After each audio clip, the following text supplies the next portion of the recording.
আজি প্ৰথম কথা হ'ল চাওক আমাৰ ডিব্ৰুগড়ৰ বিশেষকৈ আমাৰ মোহনাঘাটৰ ডাউন ষ্ট্ৰীমত আপ টু বগীবিল ব্ৰিজলৈকে সেই অঞ্চলটো আমাৰ এটা বৰ সাংঘাতিক ভানাৰেবল জেগা হৈছিলে। বহুত দিনী যোৱাবাৰো খহাইছিলে। আপোনালোকে জানে মন্ত্ৰী মহোদয় আহিছে, মাননীয় মুখ্যমন্ত্ৰী, প্ৰাক্তন মুখ্যমন্ত্ৰীও আহিছিলে। এতিয়া সেই গোটেই কথাখিনি চাই আমাক ADB-য়ে যিখিনি আমাক চেংচন দিছিলে সেইখিনি কাম আমি কৰি থকাৰ উপৰিও ADB ইনস্পেকশ্যন হোৱাৰ পাছত অল অফ এ ছাডেন আমি কিছুমান জেগাত নতুনকৈ খহনীয়া সৃষ্টি হ'ল।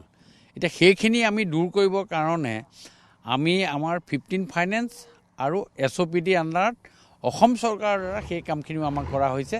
আৰু লগে লগে আমাৰ এই গোটেই ষ্ট্ৰেচটো প্ৰায় 12.5 কিলোমিটাৰ আমাৰ ADB-ৰ পৰা 15 ফাইনেন্স আৰু অসম গভৰ্ণমেণ্টৰ SOPD এই গোটেইকেইটা মিলাই আমাৰ কাম হৈ আছে।